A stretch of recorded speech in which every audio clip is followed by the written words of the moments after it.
Mari dimulai.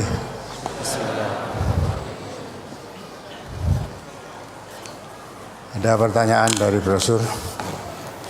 Ada beberapa pertanyaan dari brosur, Ustaz. Ya.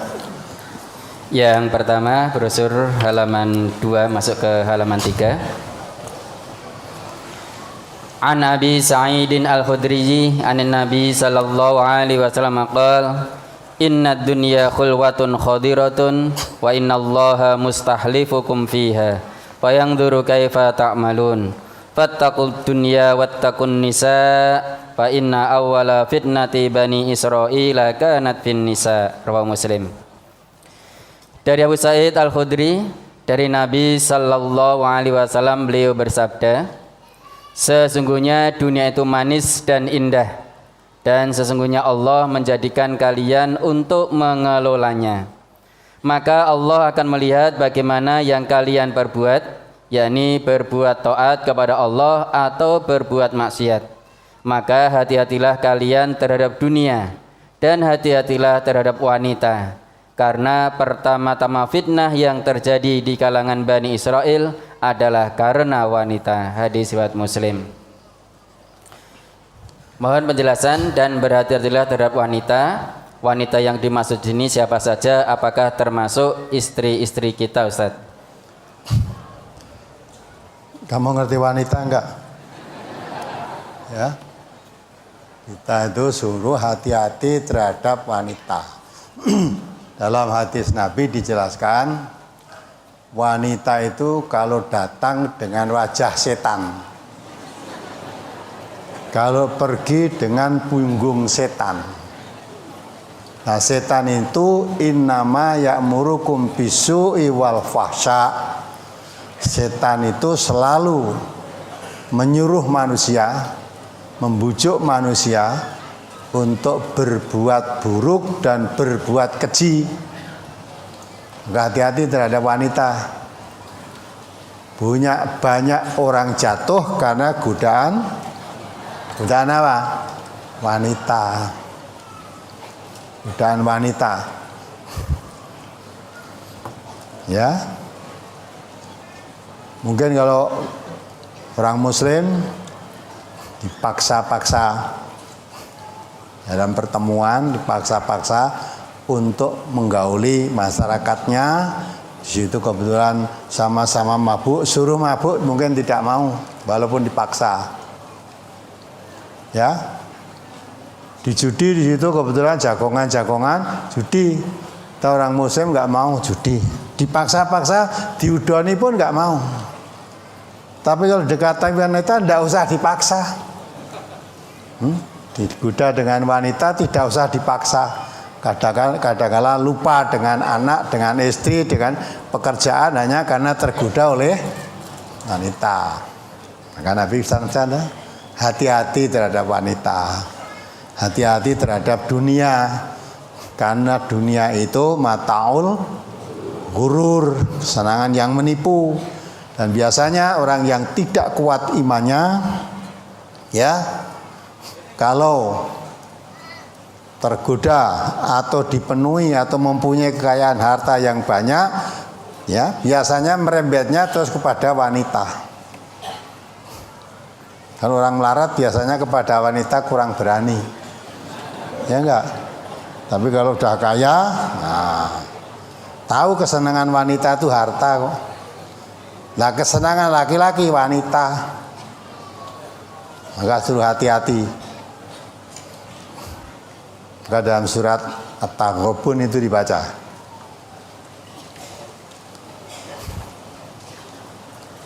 Ya, ayat 14, 15.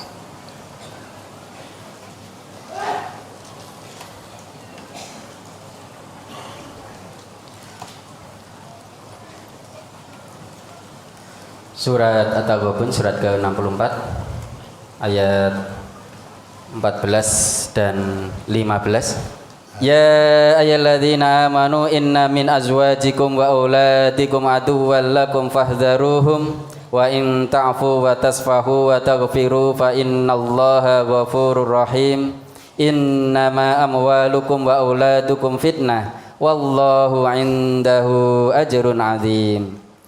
Wahai orang-orang yang beriman, sesungguhnya di antara istri-istrimu dan anak-anakmu ada yang menjadi musuh bagimu. Maka berhati-hatilah kamu terhadap mereka, dan jika kamu maafkan dan kamu santuni serta ampuni mereka, maka sungguh Allah Maha Pengampun, Maha Penyayang. Sesungguhnya hartamu dan anak-anakmu hanyalah cobaan bagimu, dan di sisi Allah pahala yang besar. Ya, itu menyangkut wanita, menyangkut harta, menyangkut anak. Ya, hai orang-orang yang beriman, inna min azwajikum wa auladikum aduwwul lakum. Hai orang-orang yang beriman, ya, sesungguhnya antara hartamu, istri-istrimu dan anak-anakmu ada yang menjadi musuh bagi kamu. Ya, fahdaruhum, maka hati-hatilah terhadap mereka. Jadi musuh di sini banyak wanita. Kalau suaminya mau melakukan hal-hal yang baik yang dituntunkan oleh agama, kadang istri itu tidak suka, menghalangi. Di pertanyaan 2 minggu yang lalu, ada seorang suami dan istri, ya,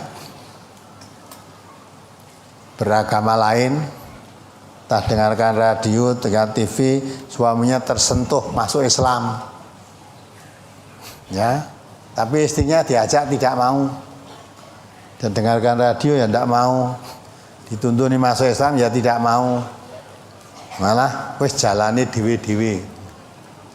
Ya, ini mau menempuh jalan yang lurus menuju ke surga, istrinya menjadi penghalang. Ya, maka kemarin rencananya mau dicerai, tapi lewat pengacara mintanya dana 12 juta terus nggak jadi. Ditanyakan saya, wis rasa lewat pengacara, ditempuh aja, nurut apa yang dikehendaki oleh hakim, diturut itulah sudah. Karena ada di persimpangan jalan. Ya, di persimpangan jalan. Itu tidak mau, kadang-kala anaknya kadang-kala menjadi musuh untuk mengamalkan imannya dalam kehidupan. Kadang-kala anaknya yang menjadi penghalang. Ya, nah, itulah maka kita suruh hati-hati hadapi wanita. Dan ayat berikutnya tadi menerangkan bahwa hartamu dan anak-anakmu itu menjadi cobaan bagi kamu.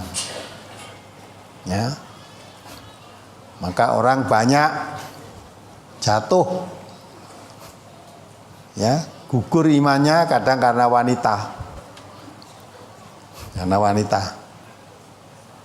Suruh aktif tabligh dakwah bareng keserimpet wanita, ya dah, udah berhenti dakwahnya, tidak laku lagi. Bahkan kadang-kala berpindah agamanya karena wanita, ya, karena menikahi wanita kafir, tidak bertahan dalam keimanannya, tidak bisa membawa kepada keimanan, malah hilang imannya jadi kafir. Ya, maka hati-hati terhadap. Jadi bagi laki-laki paling berat itu godaan terhadap wanita. Ini Quran mengatakan loh, suruh hati-hati terhadap wanita. Nabi jadi juga mengatakan. Jadi runtuhnya Bani Israil dahulu, pertama-tama yang mengajikan hancurnya karena godaan wanita. Maka Nabi berpesan kepada umat Islam, jangan seperti itu. Ya, apalagi wanita-wanita sekarang. Wanita-wanita sekarang itu seperti zaman jahiliyah dulu, hanya ini modern. Ya, wanita sekarang suka mengumbar auratnya. Ya, di mana-mana sekarang apa ada wanita berukut. Malah masuk mall kadang-kala dalam perjalanan nganggo celana pendek kok. Celana pendek, ya, kayak celananya pendek, levis terus diseliwir-seliwir. Nah, itu wanita modern. Ada lagi yang pakai celana jin panjang tapi dibolongi gitu loh. dibolongi. Ya, aneh-aneh itu zaman itu. Maka itu laki-laki kalau melihat wanita suruh menundukkan pandangan. Karena itu godaan besar, tundukkan pandangan. Nabi kita mengatakan, kalau kamu melihat kecantikan wanita bisa menundukkan pandangan, kamu akan merasakan nikmatnya iman. Jadi orang iman itu nikmat betul, tidak terganggu begitu itu. Tapi kalau melihat wanita cantik matanya melorot tok, ya, ora iso kedep, kamu nggak bisa merasakan nikmatnya iman. Kamu akan tersiksa. Maka kalau hidup tunduk aturan Quran dan Sunnah, dalam keadaan kondisi seperti apapun akan terjaga imannya. Ya, terjaga. Karena Quran diturunkan oleh Allah untuk menuntun manusia ini, dan Rasulullah yang membawa Al-Quran ini dijadikan oleh Allah menjadi uswatun hasanah. Maka beliau memberikan contoh hidup cara Quran itu seperti ini. Maka sungguh orang yang beriman mendapat kenikmatan yang besar. Orang yang beriman ketika diutusnya Nabi Muhammad sallallahu alaihi wasallam membawa Al-Quran. Laqad manallahu 'alal mu'minin idz ba'atsa fihim rasulan min anfusihim yatlu 'alaihim ayatihi wa yuzakkihim wa yu'allimuhumul kitaba wal hikmah wa in kanu min qablu lafi dhalalim mubin. Sungguh suatu keberuntungan yang besar. Siapa mereka itu? Yaitu orang-orang yang beriman ketika diutusnya seorang nabi, yaitu Muhammad SAW, dengan Al-Quran. Yang nabi itu menjelaskan ayat-ayatnya, mengajarkan kepadamu Alkitab, maksudnya Al-Quran, dan Al-Hikmah, As-Sunnah, mengajarkan Al-Quran dan As-Sunnah. Sebelum Nabi Muhammad diutus dengan mengajarkan Al-Quran dan Sunnah, wa in kanu min qablu lafi dhalalim mubin. Manusia itu dalam kesesatan yang nyata-nyata sesat. Dengan diturunkannya Al-Quran, yahdi bihillahu manittaba'a ridwanahu subula salam. Dituntun kamu dari jalan kesesatan tadi ke jalan keselamatan. Wa yukhrijuhum minadh-dhulumati ilan nuri bi'idnihi. Dikeluarkan kamu dari gelap gulita ke cahaya yang terang benderang dengan izinnya, izin Allah.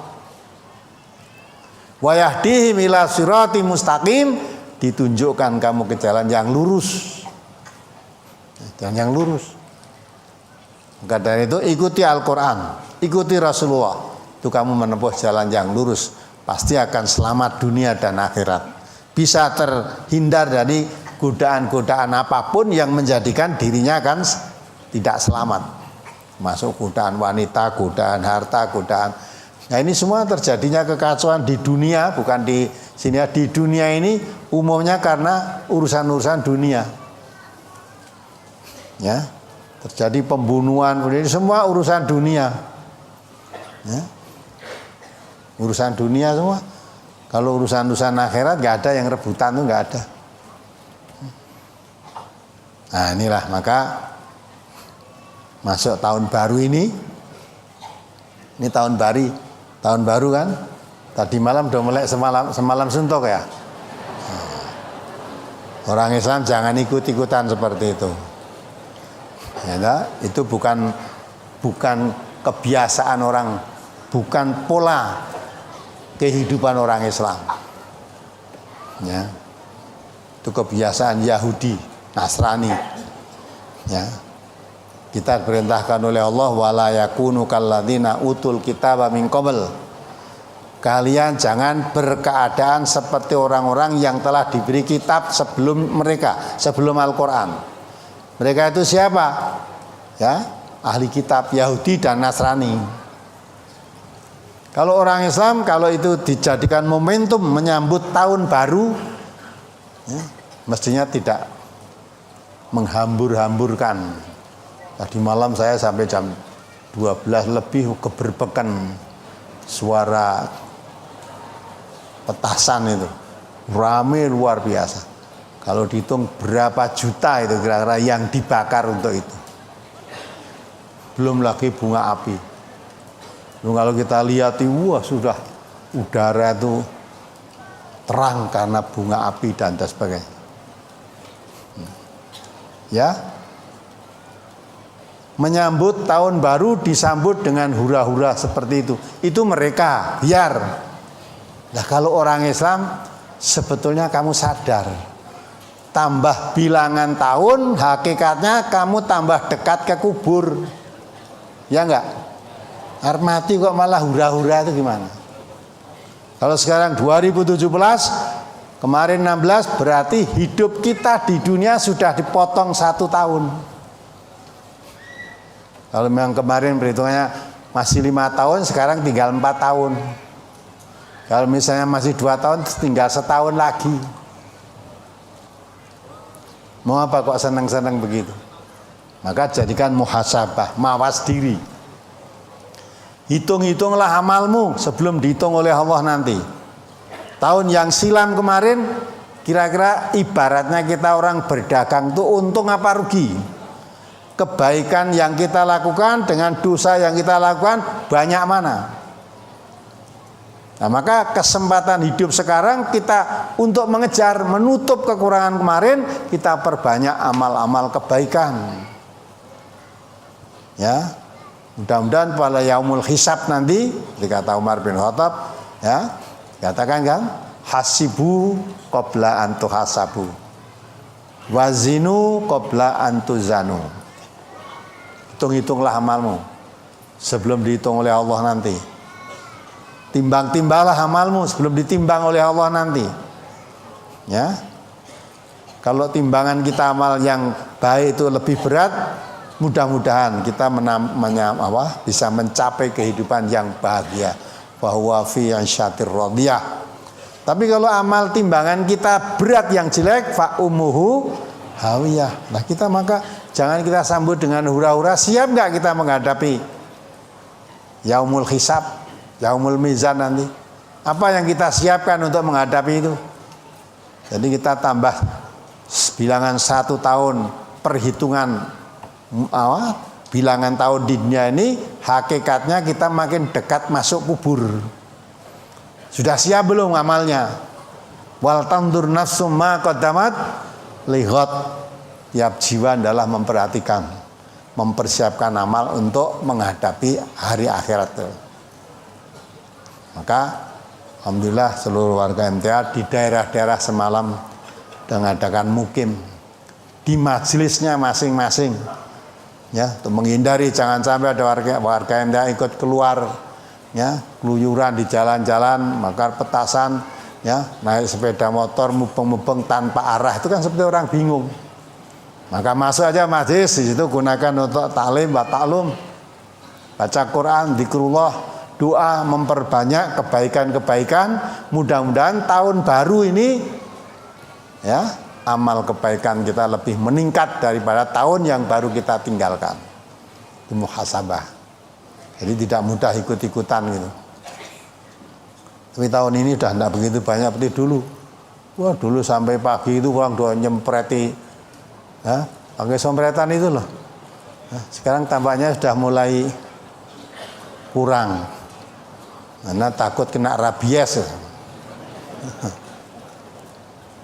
Ya, mudah-mudahan lah. Terus apa lagi? Masih dari hadis yang sama tentang berhati-hati terhadap fitnah wanita. Posisi saya sebagai pedagang keliling yang berhubungan langsung dengan pembeli kebanyakan adalah wanita yang masih muda. Sampai batas mana larangan menurut Islam yang kadang-kadang ketika memberi kembalian uang dengan menatap wajah, tidak membelakangi atau melengos, Ustaz?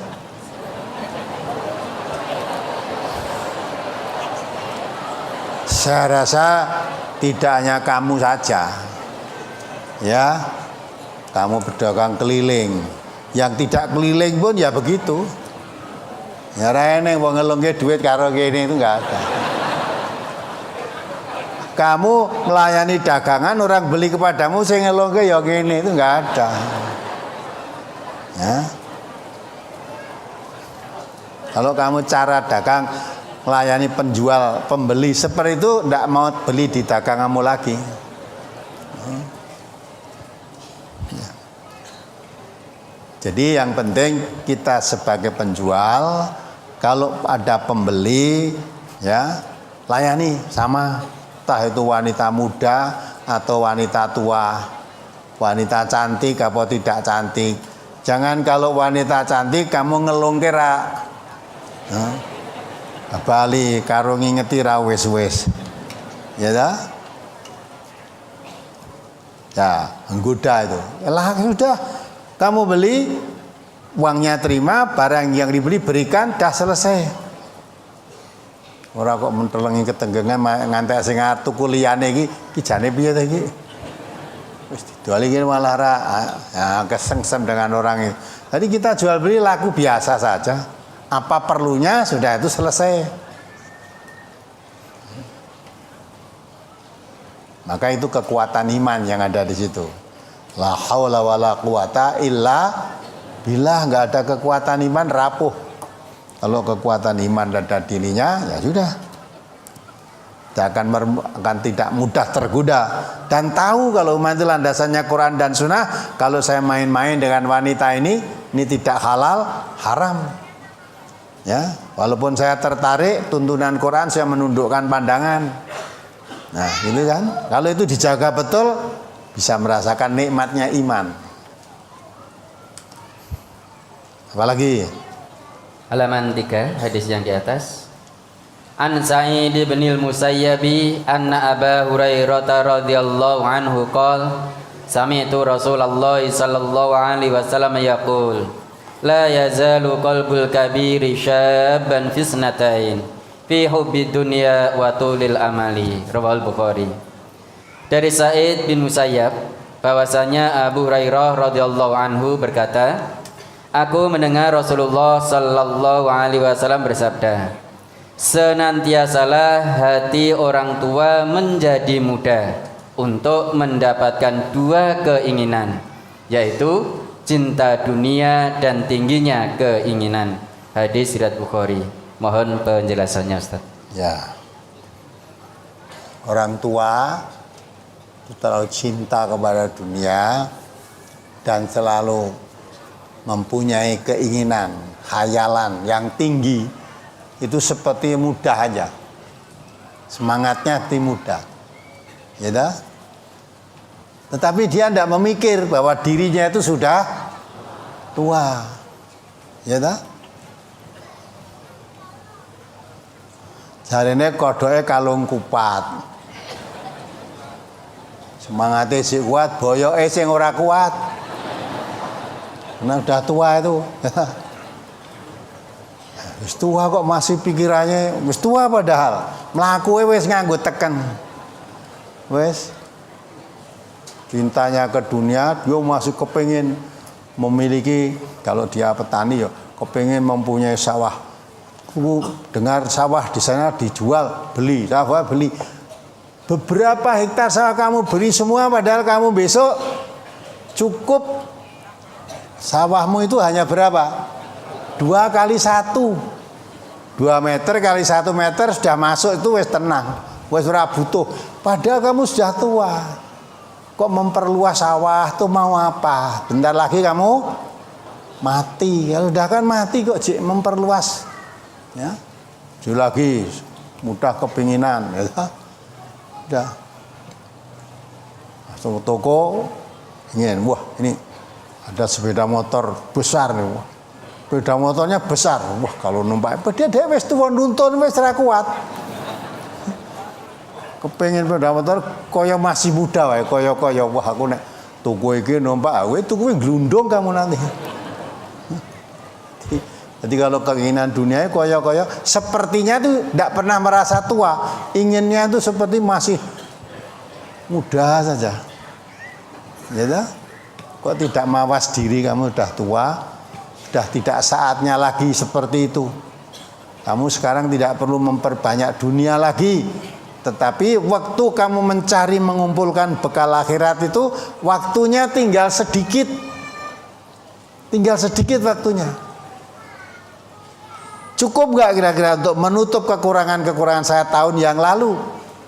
Kalau kamu sekarang masih mikir dunia saja, maka tadi di situ terangkan dah, orang itu sudah umur 40 tahun, ya, baiknya belum bisa mengalahkan jeleknya, siap-siap ambil tempat duduk di neraka. Kalau saudara-saudara kan belum ada 40 tahun, masih di bawah 25 semua kan? Ya. Orang umurnya 40 tahun lah kok masih mempeng eleke. Diajak kebaikan itu masih berat, tapi untuk berbuat jahat itu masih semangat seperti anak muda aja. Nah itu udah siap-siap aja ambil tempat duduk di neraka. Nah kalau sudah 40 tahun masih ya kuat semangat berbuat jahat, kapan mau berbuat baik? Umur berapa nanti? Nah, juga angan-angan, jadi menghayal, kepingin. Tadi wis tua nih kepinginannya masalah harta itu masih tinggi. Pengen ini, pengen itu lah, seperti anak muda aja. Tidak melihat dirinya sudah tua. Ibarat orang menempuh perjalanan sudah akan sampai tujuan. Fa'aina tadhabun. Sebetulnya kemana toh kamu mau pergi itu kemana? Allah tanya pada kita, kemana kamu mau pergi? Kita jawab bagaimana jawab kita kalau ditanya Allah itu? Ya, kamu mau pergi kemana? Jawabnya, inna lillahi wa inna ilaihi, kembali pada Allah. Ya. Bapak-bapak tadi saya dengar dalam perjalanan ada yang dari rombongan dari Gresik, ada rombongan dari Tegal, ada rombongan dari Sukabumi. Ya, kalau waktu bawa berangkat dari Sukabumi ditanya mau kemana? Mau ke MTA Pusat, markas besar MTA di Surakarta. Setelah dari sini mau kemana? Mau pulang ke Sukabumi. Besok bangun tidur lagi, ya aktivitas mau kemana? Coba terus mau kemana itu tekoana terus. Ya akhirnya kemana? Kembali ke tanah. Ya yuhal insan, innaka katihun ila rabbika katham famulaqih. Dibaca surat Al-Insyiqaq ayat 6. Hai manusia, kamu itu sengaja atau tidak sengaja, kamu sudah bekerja sungguh-sungguh untuk menemui Tuhanmu dan pasti bakal ketemu. Jadi kita itu sengaja apa tidak sengaja, aktivitas kita, perjalanan kita itu sebenarnya mencari kubur. Maka sebelum sampai ke kuburan ya sudah pergi, bangun tidur, nanti pergi lagi, ngantuk tidur istirahat, pergi lagi kemana? Nah kalau sudah sampai tempat tujuannya, sudah tidak pergi-pergi lagi. Sebelum sampai tujuan pergi terus ini. Kadang tidak kita pikirkan, padahal itu sudah ditanyakan oleh Allah. Fa'aina tadhabun, kemana kamu mau pergi? Dibaca, surat Al-Insyiqaq surat ke-84 ayat 6. Ya ayyuhal insanu innaka katihun ila rabbika kadhan famulaqi. Wahai manusia, sesungguhnya kamu telah bekerja keras menuju Tuhanmu, maka kamu akan menemuinya. Sudah bekerja keras menuju Tuhanmu, maka mesti menemui. Ada notnya di situ. Manusia di dunia ini, baik disadari atau tidak, adalah dalam perjalanan kepada Tuhannya, dan pasti dia akan menemui Tuhannya untuk menerima pembalasannya dari perbuatannya yang buruk maupun yang baik. Ya kan? Tidak pernah kita pikir tuh gitu. Aktivitas kita, bangun tidur kita beraktivitas, ngantuk tidur, lelah istirahat, nanti bangun dari istirahat aktivitas lagi. Disadari atau tidak disadari, aktivitas yang kita lakukan ini hanya satu tujuan, untuk menemui Tuhan, menemui Allah. Maksudnya untuk kembali kepada Allah. Dan tidak disadari kalau kita kembali pada Allah itu yang dipersiapkan apa. Maka Allah telah berpesan wal tandur nafsum ma qaddamat lighad. Tiap jiwa hendaklah mempersiapkan apa yang digunakan untuk esok pagi. Menghadapi Allah nanti untuk menghadap Allah itu yang dipersiapkan apa. Ya, maka wis tua barang kok yang diharapkan, yang dicita-citakan memperbanyak kekayaan, mau beli ini urusan dunia saja. Lah persiapan menghadap Allah apa? Padahal sadar atau tidak sadar, mau atau tidak mau, mesti kamu ketemu Allah, mempertanggungjawabkan apa yang kita amalkan sekarang ini. Ya. Itulah. Maka sebetulnya manusia itu menyadari atau tidak menyadari, aktivitas tiap hari itu hanya satu tujuan untuk kembali pada Allah. Hanya itu tidak disadari. Nah kalau itu disadari, satu tujuan kembali pada Allah, kalau ketemu Allah itu yang dipersiapkan apa? Kalau yang siapkan mobil, nyatanya kita kalau udah mati mobilnya ya ditinggal. Ya. Kalau yang disiapkan rumah mewah, villa-villa untuk tempat peristirahatan, kalau musim panas ke tempat yang dingin, kamu mati ya ditinggal. Tidak dibawa tuh menghadapi Allah. Petani yang sawahnya berhektar-hektar mati ya ditinggal. Apalagi yang dipersiapkan apa? Kalau Nabi mengatakan orang meninggal dunia ditemani 3 hal. Yang 2 kembali, yang ketemu Allah hanya 1. Yang kembali itu ahluhu wa maluhu. Ahli warisnya dan harta kekayaannya. Kalau udah mati itu ahli warisnya ikut ngantar ke kubur dengan mobil mewahnya, ngantar ke kubur ya. Harta kekayaannya ikut, yaitu mobil apalagi ikutlah. Setelah itu sampai di situ, yang mati masukkan ke liang kubur, hartanya, ahli warisnya semua kembali. Tidak ada yang menemani. Lah yang terus sampai ketemu Allah apa? Amalnya, amal perbuatannya. Itu yang akan menghantarkan sampai ketemu Allah. Itu yang akan dipertanggungjawabkan di hadapan Allah. Kalau ternyata amal perbuatan kita yang menghantarkan sampai ketemu Allah nanti bisa menyelamatkan dari api neraka, bisa membawa ke surga, itu orang yang beruntung. Faman zuhziha 'anil nar wa udkhilal jannata faqad faz.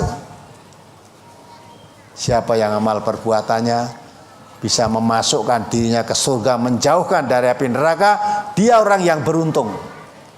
Sekalipun di dunianya mungkin dikatakan orang tidak beruntung karena melarat dalam masalah harta. Sebaliknya, sekalipun di dunianya dikatakan orang yang beruntung karena dia punya harta kekayaan yang banyak, mempunyai kedudukan yang tinggi, tapi amal yang dia bawa menghadap Allah, amal yang penuh dosa, maka dia orang yang merugi, yang rugi yang sebenarnya. Tidak ada yang bisa menolong dirinya, hartanya, saudaranya, kekayaannya, la yanfa' yauma la yanfa'u malun wala banun illa man atallaha biqalbin salim. Kalau orang dari panggil Allah, tidak ada manfaatnya, harta kekayaannya, anak cucunya, tidak ada manfaatnya. Yang manfaat apa? Illa man atallaha biqalbin salim. Orang yang menghadap Allah dengan hati yang tunduk patuh kepada Allah. Itu yang akan manfaat. Maka aja dumeh nek cara Jawa ya. Aja dumeh kowe dadi wong sugih gemedhe. Kadang konang.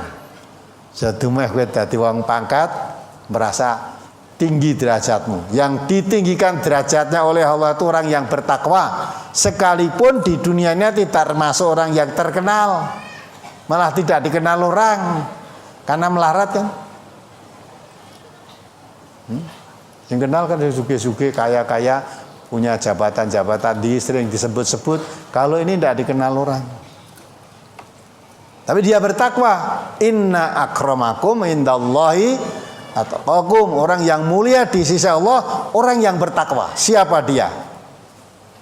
melarat atau kaya, rakyat jelata atau penguasa. Kalau dia bertakwa kepada Allah, itu yang mulia.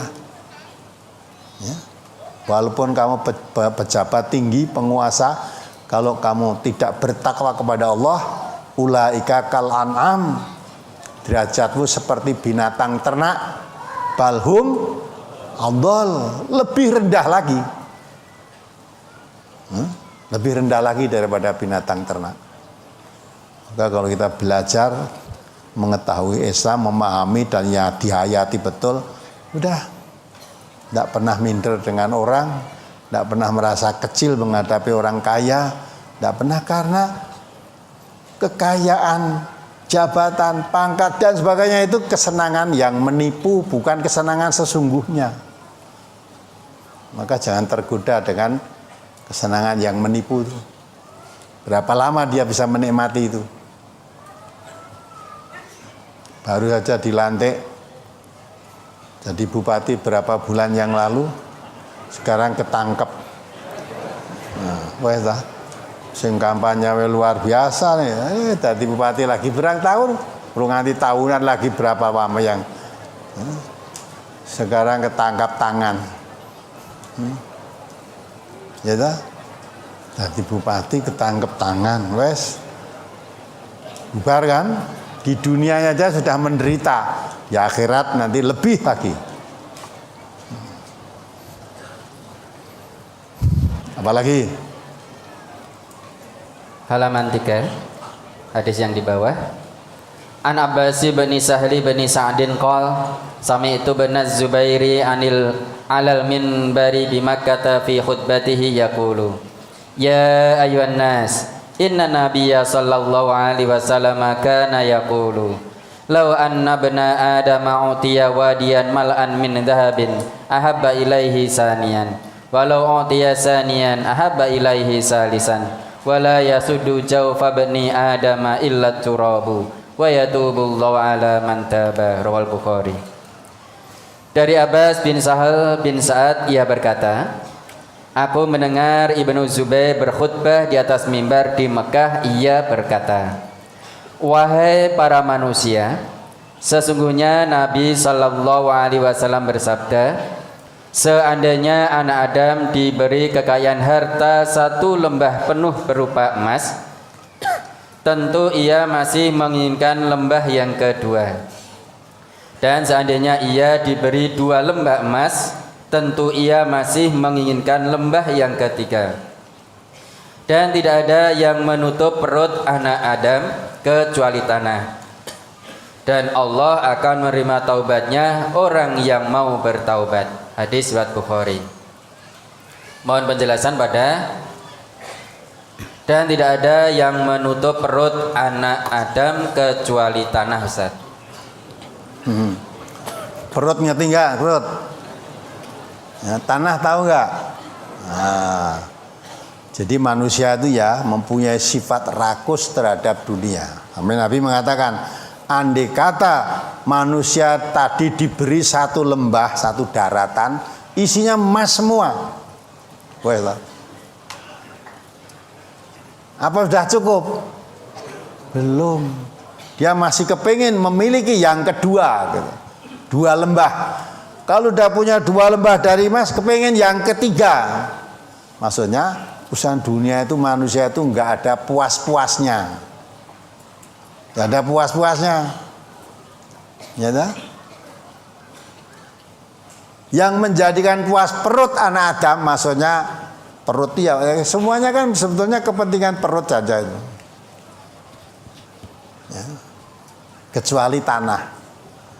Jadi manusia itu kalau belum dikubur dalam tanah, urusan dunia itu masih kurang saja. Kurang saja. Enggak melihat aja sekarang, kebiar sekarang ini. Pemerintah Indonesia sampai bingung ngatasi koruptor, bingung loh. Ya, kan bingung, bicarakan terus tiap lewat TV lewat dibayar, bicarakan terus ora wis-wis. Ya, padahal orang yang koruptor itu kalau dilihat orang kita itu kayak kurang opo. gajinya sudah ratusan juta. Ada pegawai yang gajinya ada 250 juta loh. Wah, kalau kita wah, gaji gue sebulan 250 juta, wis ora nyambut gawe mangan turu loh. Lah kowe ora nyambut gawe ora digaji. Ora nyambut gawe nggo mangan turu gimana? Artinya secara ukuran akal sehat cukup. Turahlah. Ya. Walaupun anaknya 10 mungkin. Kalau 250 juta sebulan berarti berapa? 250 juta sehari berapa kira-kira? Sehari itu cuma 30.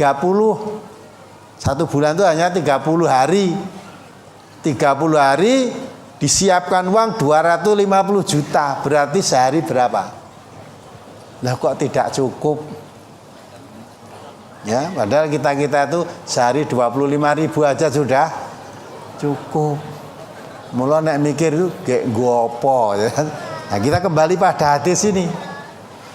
Makin banyak bukan orang makin maunya mengatasi korupsi, gajinya ditambah. Sing sok korupsi pajak iki pajake gaji pajak tambah ben ora do ya, korupsi. Makin banyak tambahnya gajinya, makin rakus kepada dunia. Ya. Maka yang korupsi-korupsi itu biasanya orang-orang gajinya gede-gede. Ada bupati, ada gubernur, ya toh, ada menteri, ada penegak-penegak hukum. Itu gajinya besar-besar. Kok ejek korupsi? Lah kita saudara-saudara itu guru honorer merah korupsi kok. Guru honorer gajinya berapa? 600.000 sebulan ora korupsi. Sebab nek kowe korupsi arep korupsi apa? Ya toh? Maka orang itu tinggal sawang sinawang, ya toh? Ya begitu. Maka di dalam surat itu, surat Ali Imran itu ya, Allah yang mempunyai kerajaan. Ya dah? Tu'til mulka man tasha wa tanzil mulka mimman tasha wa tudhillu man tasha wa tu'izzu man tasha biyadikal khair. Coba dibaca ayatnya itu. Ayat 26 kan ada. Surat Ali Imran surat ketiga ayat 26. Qulillahumma malikal mulki tu'til mulka man tasha wa tanzi'ul mulka mimman tasha wa tu'izzu man tasha wa tudhillu man tasha biyadikal khair innaka ala kulli syai'in qadir. Katakanlah Muhammad, wahai Tuhan pemilik kekuasaan, Engkau berikan kekuasaan kepada siapapun yang Engkau kehendaki, dan Engkau cabut kekuasaan dari siapapun yang Engkau kehendaki. Engkau muliakan siapapun yang Engkau kehendaki, dan Engkau hinakan siapapun yang Engkau kehendaki.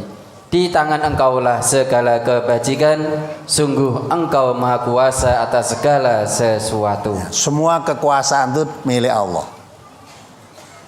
Allah memberikan kekuasaan kepada siapa yang dikehendaki. Ada yang dikehendaki oleh Allah jadi bupati, ada yang diberi kekuasaan oleh jadi gubernur, ada diberi kekuasaan oleh jadi presiden, ada kan? Ya dah. Nah kalau ini jadi presiden berarti kekuasaan dari presiden yang dulu dicabut oleh Allah, serahkan pada presiden yang baru. Kalau kemarin gubernurnya si A, sekarang dicabut oleh Allah, berikan kepada si B. Yang mencabut itu juga Allah, yang memberikan juga Allah. Ya, tapi ingat biyadikal khair, di tangan Allah lah segala kebaikan. Belum tentu orang yang diberi kekuasaan tadi orang yang dimuliakan oleh Allah. Belum tentu orang dapat kebaikan. Sebaliknya orang yang jago ikut ngelamar tadi gubernur atau tadi presiden yang tidak kepilih itu belum tentu orang yang dihinakan oleh Allah. Bisa jadi orang itu diberikan kekuasaan untuk dijatuhkan oleh Allah. Kalau dia mempunyai kekuasaan, ternyata hilang ketakwaannya kepada Allah, berarti dia tidak diberikan satu kebaikan. Ya, orang yang tidak jadi tadi malah selamat dari kerakusan dunia dan kekuasaan, jadi orang yang bertakwa. Tapi orang yang diberi kekuasaan tadi oleh Allah kok malah makin kurang ajar, makin jauh dengan Allah, makin banyak kecurangan, makin berbuat khianat. Lah itu orang yang dihinakan oleh Allah. Maka biadillah, ya, biadillah apa? Biadikal khair, ya, di tangan Allah lah segala kebaikan. Ya, maka yang paling baik husnudzan pada Allah. Ya, kalau saya menginginkan sesuatu ternyata Allah tidak mengabulkan, oh mungkin baik saya di sini. Belum tentu kalau saya nanti menjadi penguasa itu jadi baik. Kalau menjadi penguasa akhirnya iman saya hilang, malah khianat, malah suka korupsi, suka membohongi, wah itu orang yang dihinakan oleh Allah. Abiyatikal khair. Nah, di tangan Allah segala kekuasaan. Maka dari itulah apa yang diberikan oleh Allah kepada kita ini, apapun wujudnya, banyak atau sedikit, disyukuri. Syukuri. Jangan melihat yang diberikan oleh Allah pada orang lain. Ya toh? Yang diberikan Allah pada kita aja disyukuri. Kalau syukur janjinya Allah lazidannakum. Kalau diberi nikmat oleh Allah mau bersyukur, Allah pasti akan menambah kenikmatan. Tapi kalau diri nikmat oleh Allah tidak bersyukur, berarti kufur. Inna azabi lasyadid. Ketahuilah azab Allah sangat pedih. Maka orang itu kalau mensyukuri apa yang diberikan oleh Allah pada dirinya, itu sudah hidup itu nikmat, tidak gerangsang, tidak ada iri hati kepada yang diberikan oleh Allah pada orang lain.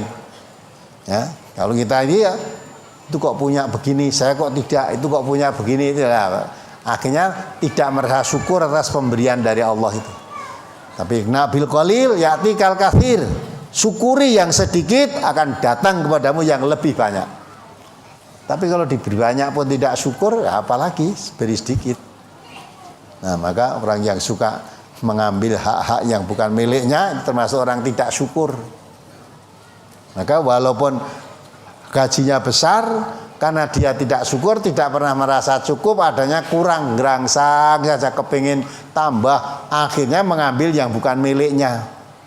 Ya, itu hidup dalam azab itu. Di dunia aja udah tidak tenang, apalagi di akhirat nanti. Ya, tertipu dengan gebiarnya dunia ini. Nah, apalagi brosur halaman 7, hadis yang kedua.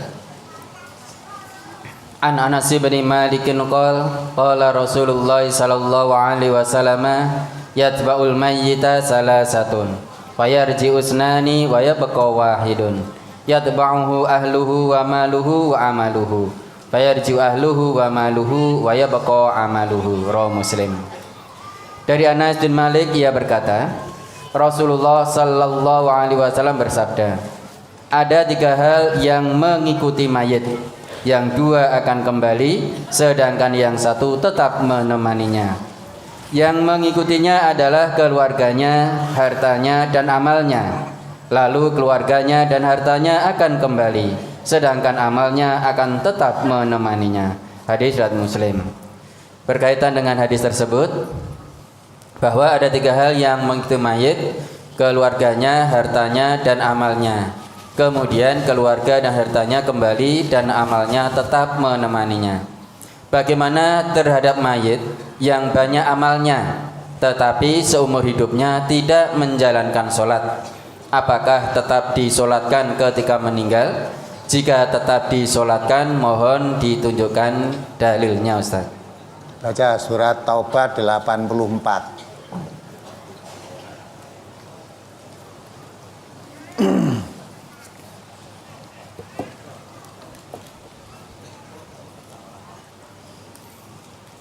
Surat At-Taubah surat ke-9 ayat 84. Wala tusalli ala ahadin minhum mata abadan wala taqum ala qabrih innahum kafaru billahi wa rasulihi wa matu wa hum fasiqun.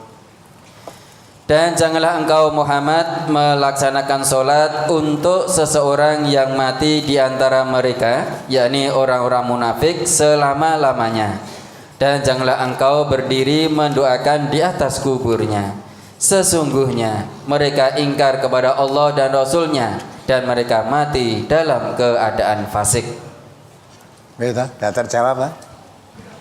Amalnya banyak tapi dia kafir. Wala tusolli ala ahadin minhum mata abadan wala taqum ala qabrihi innahum kafaru billah wa rasulihi. Ya, jangan kamu menyolatkan orang yang mati di antara mereka, dan jangan kamu berdiri di atas kuburnya. Innahum kafaru billah, karena mereka itu kafir kepada Allah wa rasulihi, dan kafir kepada rasulnya Allah. Wa matu wa hum fasikun, dia mati dalam keadaan fasik. Kamu terangkan tadi sholat amalnya banyak yang baik tapi tidak sholat, jadi dia orang apa? Kafir. Orang kafir dikatakan oleh Allah wala takum ala qabrihi wala tusolli ala ahadin minkum wala mata abadan. Ya, orang yang mati jangan kamu sholatkan selama-lamanya. Wala takum ala qabrihi, jangan berdiri di atas kuburnya. Maksudnya ya ketika mengkubur jenazah itu setelah mayat dikuburkan, para pelayat itu berdiri sambil mendoakan Allahumma gfirlahu wa tsabithu, terus pulang.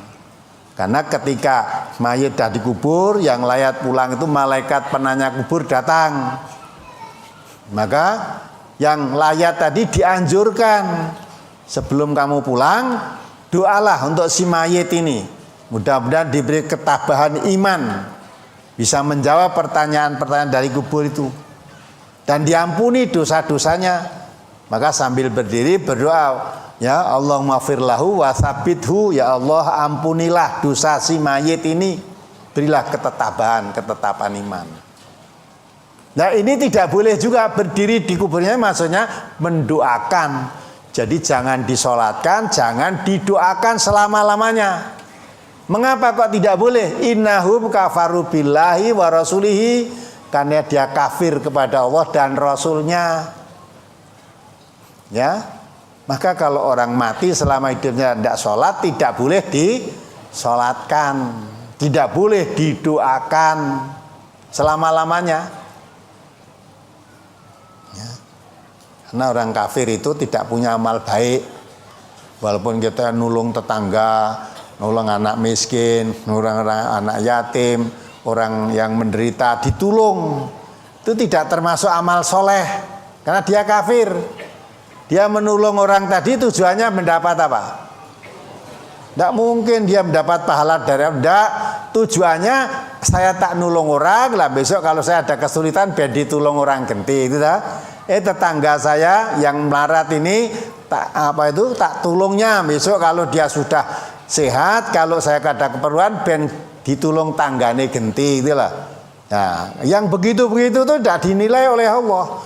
Amal yang dinilai oleh Allah itu hanya amal yang inna sholati lillahi rabbil alamin, wa nusuki lillahi rabbil alamin, wa mahyaya lillahi rabbil alamin, wa mamati lillahi rabbil alamin. Jadi amal yang mendapat catatan kebaikan, dibalas oleh kebaikan itu orang yang berbuat amal harapannya hanya mengharap ridha Allah.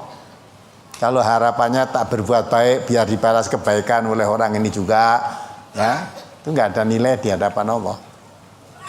Maka dikatakan oleh Allah, orang kafir itu amalnya seperti fata morgana.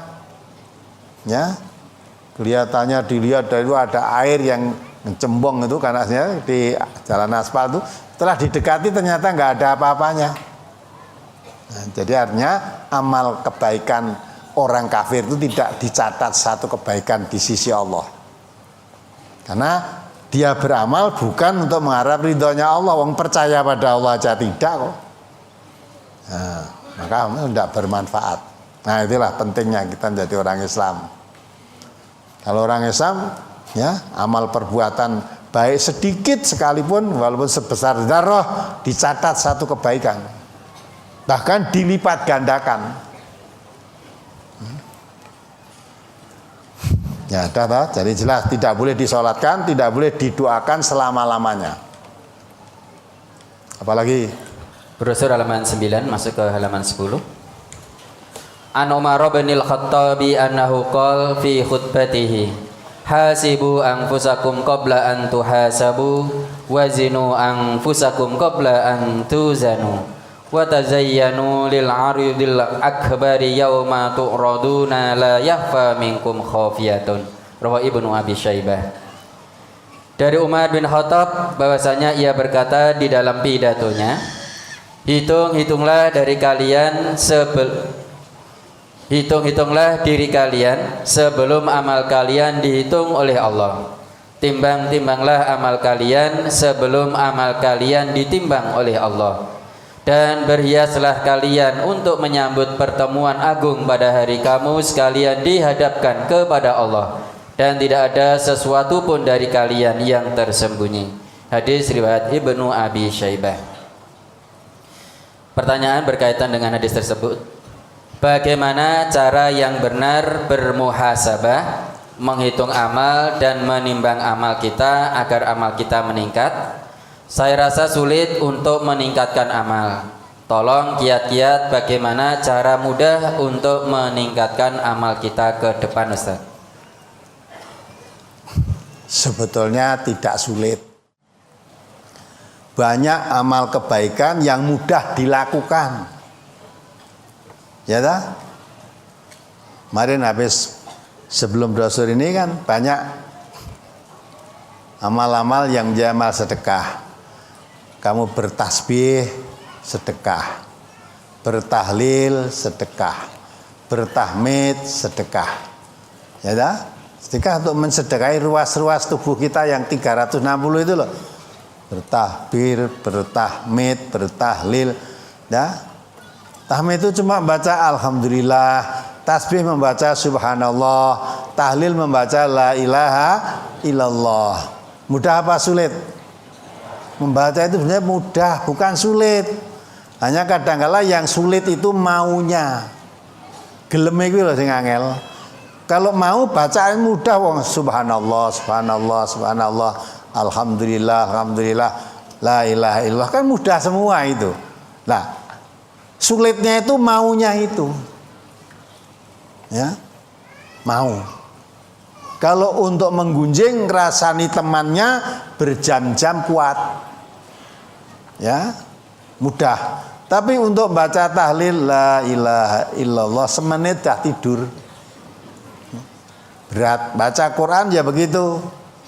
Satu halaman dah ngantuk. Ya. Kalau baca buku porno habis, buka lagi, habis, buka lagi itu. Sudah? Nah, inilah. Maka untuk meningkatkan itu jauhkan dari hal yang tidak bermanfaat. Nabi kita mengatakan min husni islami mar'i tarkuhu ma la ya'ni. Sebaik-baik Islam seseorang itu yang meninggalkan hal-hal yang tidak berguna. Gunakan hal yang tidak berguna, tinggalkan, manfaatkan waktu ini untuk hal-hal yang bermanfaat. Ya, samping itu makin dekat pada Allah.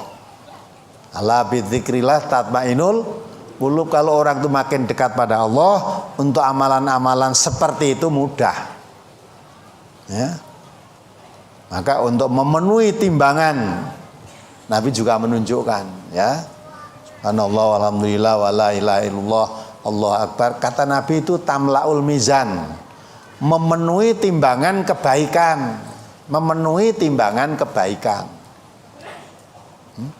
Termasuk kamu menyingkirkan duri dari jalan yang mungkin mengganggu orang lewat, sedekah. Ya, kebaikan-kebaikan banyak sebetulnya. menunjukkan orang yang kebingungan, sedekah. Sampai kamu mengumpuli istrimu, sedekah. Kurang apa lagi? Amal kebaikan terbuka luas. Ya. Ya, intinya itu. Maka supaya bisa istiqomah dalam melakukan kebaikan-kebaikan, maka banyaklah ingat pada Allah. Sabarlah kamu berkumpul dengan orang-orang yang aktivitas hidupnya mengharapkan ridho Allah, seperti dalam surat Al-Kahfi ayat 28. Nah, kalau kita sabar berkumpul dengan orang-orang baik, mesti amal baik kita meningkat. Tapi kalau berkumpul orang-orang yang baik tidak sabar, matanya tertarik dengan gebyarnya dunia, akhirnya ikut yang dipikir tiap hari dunia saja. Ya, sampai kamu udah punya satu lembah dari emas pun tidak cukup, kepingin yang kedua, dah dua, kepingin yang ketiga. Nah, tidak cukup kalau urusan dunia sebelum kamu dikubur. Ya, kalau udah masuk kubur sudah kepingin nambah sawahnya lagi, tidak pengen nambah hartanya lagi, dah tidak. Nah, itulah maka itulah amalmu, kita menghitung. Coba selama 1 tahun ini apa kebaikan yang kita lakukan, apa keburukan atau waktu yang saya sia-siakan apa, terus dihitung sendiri. Orang lain kan tidak menghitung, tidak bisa kan, dirinya sendiri aja. Kira-kira banyak mana kebaikan saya dan keburukan saya dalam 1 tahun ini. Ada, maka muhasabah. Saya yakin dirinya mesti merasa waktu yang tersia-sia, terbuang percuma, tidak manfaat, ya, dengan waktu yang banyak manfaatnya, masih banyak yang terbuang. Perbuatan dosanya masih banyak, lebih banyak daripada kebaikannya. Masih suka menipu, suka bohong, suka mengkhianati janji, ya. Kalau bicara bohong, suka menyebar fitnah, itu dosanya besar. Kita tidak sadari kan? Suka gunjing, ngerasani jeleknya orang lain. Kamu makan bangkai saudaramu yang sudah mati, ya, mati itu. Nah, maka kalau itu sudah dihitung, diangan-angan sendiri, dihitung-hitung sendiri, wah ini berarti saya banyak tahun kemarin rugi. Nah, sekarang mulai tahun baru ini jangan seperti yang dulu. Harus kita buang yang jelek-jelek itu, kita perbanyak kebaikan-kebaikan. Nah, itu caranya. Maka harus suka berkumpul dengan orang yang baik-baik. Apalagi halaman 10 masuk ke halaman 11.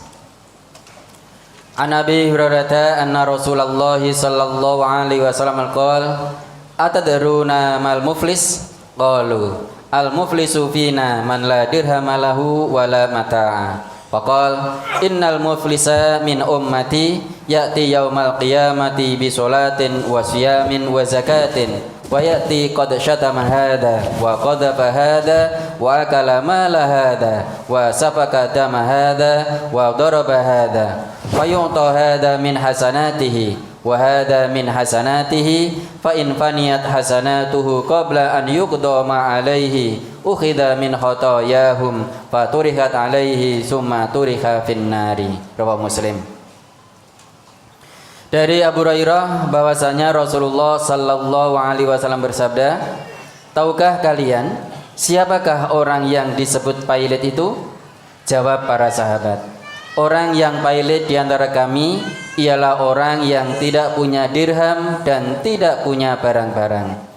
Rasulullah sallallahu alaihi wasallam bersabda, sesungguhnya orang yang pailit dari umatku ialah orang yang datang pada hari kiamat lengkap dengan membawa pahala sholatnya, puasanya dan zakatnya.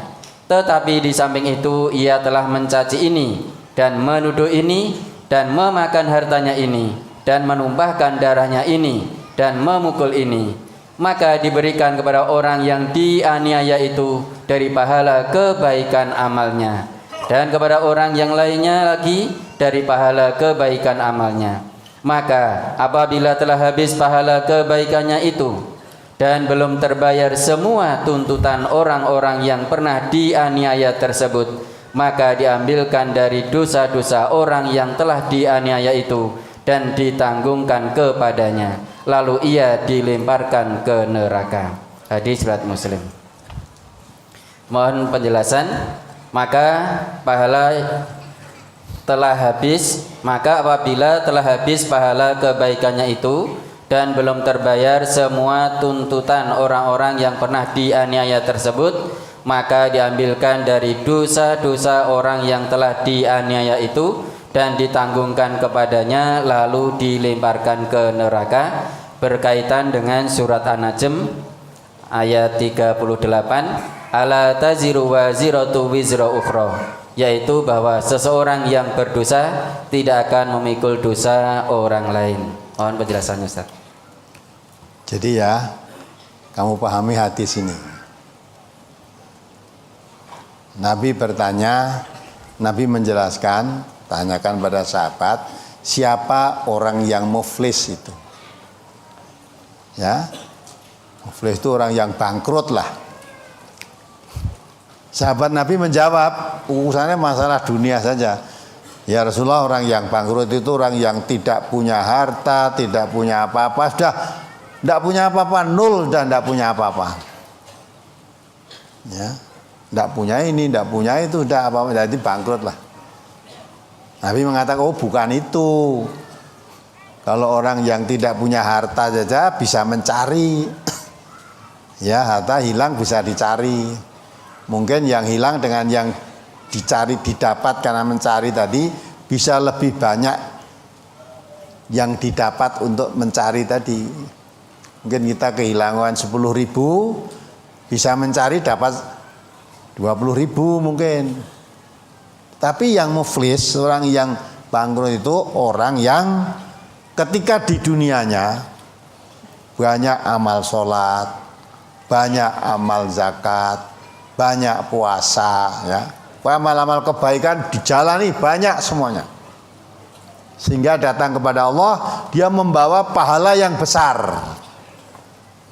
Tetapi di samping dia banyak pahala yang besar tadi, dia banyak dosa, ya, banyak dosa, menyakiti ini, memfitnah ini, menghutang ini.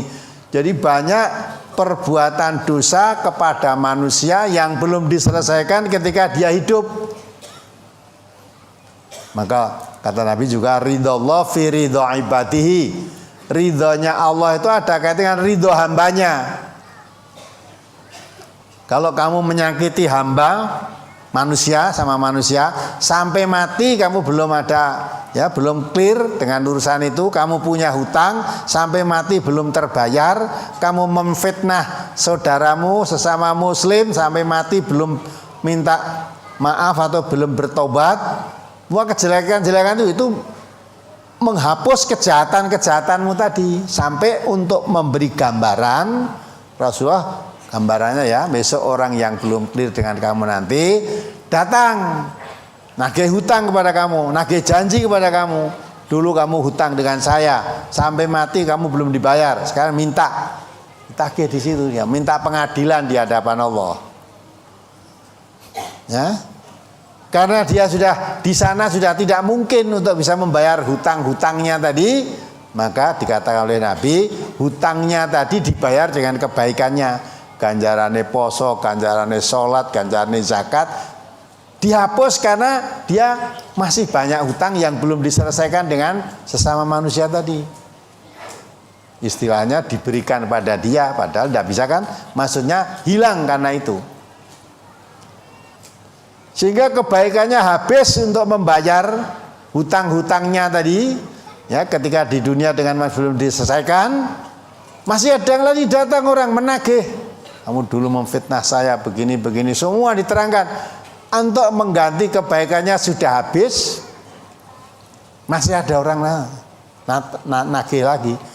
Maka apa untuk membayar ini? Nabi menggambarkan seolah-olah, ya, karena dia tidak bisa membayar, ya sudah, dosanya orang tadi suruh nanggung dia.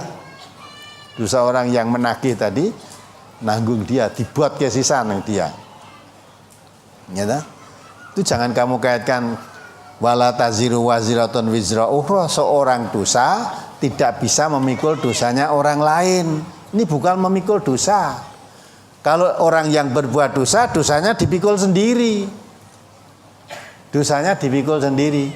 Jadi kok dipikulkan dengan orang lain? Maksudnya dengan perbuatan dia yang tidak bisa untuk menyelesaikan, tidak rampung ketika masih hidup dengan orang masih punya hutang, punya janji, punya kita belum dibalas, belum diselesaikan, maka di hadapan hakim yang maha adil ini kebaikan-kebaikanmu yang sebesar gunung tadi habis dibanding dengan kejahatan-kejahatanmu yang kamu lakukan yang mesti harus dibereskan.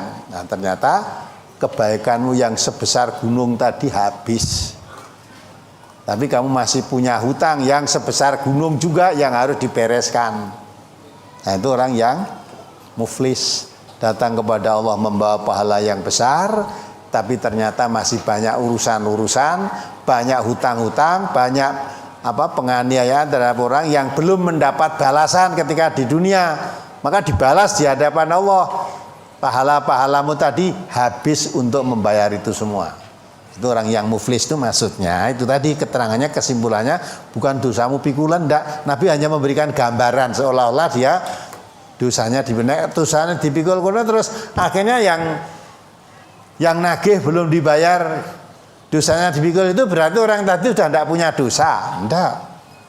Ya, dosanya sendiri ya dipikul sendiri.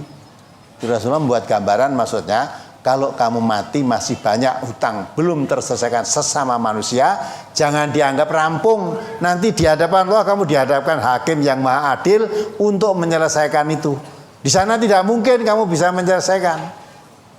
Maka kalau punya hutang-hutang itu segera dibayar. Ya. Jangan sampai nanti sampai mati belum terbayar. Umumnya sing dutangi mati, kene rung bayar hutang, mati malah alhamdulillah. Wah, lunas itu, wes mati sing tak utangi mati berarti wis lunas, wis ora bayar gitu ta. Biasane ditagih-tagih sing mati wis ora ditagih, lunas. Jangan seneng-seneng kamu lunas, nanti kamu ditagih di sana. Lalu kalau ditagih di sini kamu bisa bayar masih usaha, tapi ditagih di hadapan Allah dan tidak bisa bayar kamu. Ya itu yang akan merusak amal kebaikanmu karena ditimbang-timbang tadi loh. Kebaikanmu dengan hutang-hutangmu, kejelekanmu ternyata masih banyak kejelekannya. Nah, maka ditimbang-timbang berat kejelekannya, berarti pahala yang kamu bawa sebesar gunung tadi habis dibanding dengan dosamu yang itu masih lebih berat dosanya. Itu mendidik Nabi, mendidik umatnya. Ada penyelesaian seseorang itu supaya segera diselesaikan sebelum dipanggil oleh Allah. Ya, maka orang penyebar fitnah tadi, kalau dia tidak minta maaf kepada yang difitnah tadi, di hadapan Allah tanggung jawab berat nanti. Ya. Ya, apalagi? Halaman 12 pada alinea yang di tengah, Ustaz.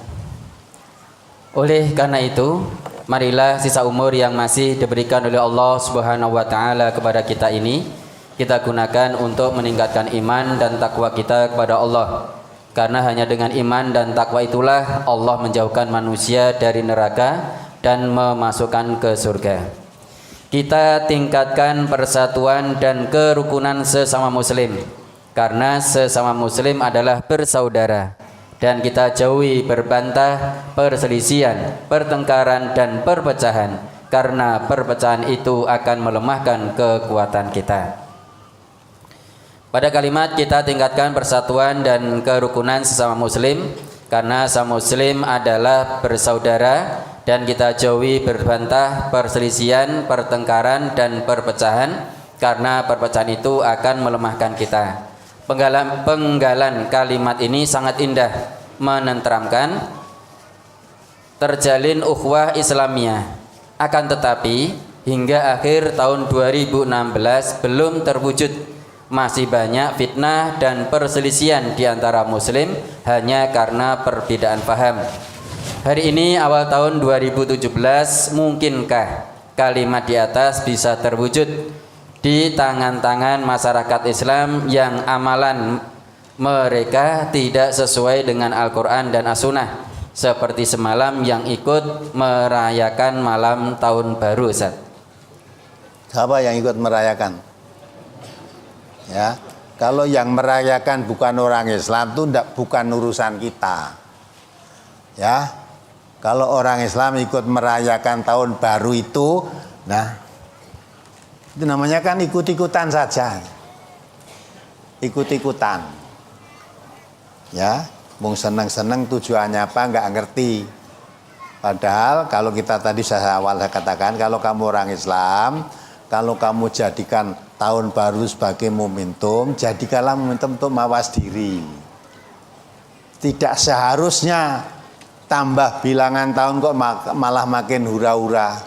Mestinya makin dekat pada Allah. Sebab apa? Hidup saya di dunia ini sudah akan habis. Terpotong 1 tahun lagi. Tidak terasa untuk aktivitas setiap hari, tidak terasa ngerti-ngerti umurnya habis. Nah, umurmu habis itu yang kamu siapkan sudah cukup belum?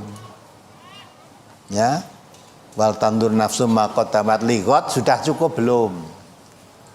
Nah, itu maksudnya digunakan untuk itu. Kalau tidak ikut-ikutan orang-orang yang tidak kena itu amalannya, ya dah. Kan banyak amal kita lihat di TV aja lah amalnya seperti itu. Jadi ibaratnya tambah tahun itu malah makin bungai gitu loh. Ya, koyo-koyo arep mati. Ya enggak? Padahal kalau ingat akan mati itu tadi muhasabah. Wah, tahun kemarin saya rugi banyak, waktu yang terbuang percuma. Maka tahun ini bismillah kita mulai dengan amal kebaikan-kebaikan yang banyak, harusnya gitu. Dan kerukunan satuan umat Islam ini ya tidak akan terwujud selama lepas dari pegangannya. Dibaca surat Al-Imran 103 itu wa'tasimu bihablillahi jami'an wa la tafarraqu.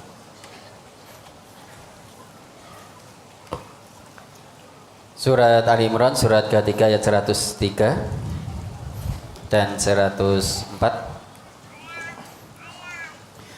A'udzu billahi minasyaitonir rajim. Wa'tasimu bihablillahi jami'an wa la tafarraqu wadhkuru ni'matallahi 'alaikum id kuntum a'da'an fa'alafa baina qulubikum fa asbahtum bi ni'matihi ikhwana wa kuntum 'ala syafa hufratin minan nari fa anqadhakum minha. Kadzalika yubayyinullahu lakum ayatihi la'allakum tahtadun. Wal takum minkum ummatun yad'una ilal khairi wa ya'muruna bil ma'rufi wa yanhauna 'anil munkar wa ulaika humul muflihun. Dan berpeganglah kamu semuanya pada tali agama Allah dan janganlah kamu bercerai-berai. Dan ingatlah nikmat Allah kepadamu ketika kamu dahulu di masa jahiliyah bermusuhan. Lalu Allah mempersatukan hatimu sehingga dengan karunia-Nya kamu menjadi bersaudara, sedangkan ketika itu kamu berada di tepi jurang neraka, lalu Allah menyelamatkan kamu dari sana. Demikianlah Allah menerangkan ayat-ayat-Nya kepadamu agar kamu mendapat petunjuk. Dan adalah di antara kamu ada segolongan orang yang menyeru kepada kebajikan, menyuruh berbuat yang ma'ruf dan mencegah dari yang mungkar, dan mereka itulah orang-orang yang beruntung. Nah, selama tidak mengamalkan itu tidak mungkin. Mati Islam 1 itu enggak mungkin. Allah katakan dan wa'tasimu bihablillahi jami'an wa la tafarraqu. Berpegang teguhlah kamu semua dengan hablillah. Hablillah di situ agama Allah kan, itu kan diartikan agama Allah. Kalau agama Allah itu berarti agama apa? Islam, karena tidak ada agama selain Islam. Menurut pandangan Allah, inna dina indallahil Islam. Agama di sisi Allah itu hanya Islam. Ya. Tidak ada agama selain Islam. Nah, Allah perintahkan pegang teguhlah Islam. Pegang teguhlah kamu semua, Islam itu dipegang teguh. Kalau kita bicara Islam, mesti Quran Sunnah. Sudah berapa kali saya ucapkan di mimbar ini. Jadi kalau Islam mesti Quran Sunnah. Karena yang diwariskan oleh Nabi kepada umatnya tentang Islam hanya Quran dan Sunnah. Sesuai sabdanya, taroktu fikum amroini, aku tinggalkan padamu 2 perkara. Ya, taroktu fikum amroini. Dijamin oleh Rasulullah, lantadillu, tidak akan sesat.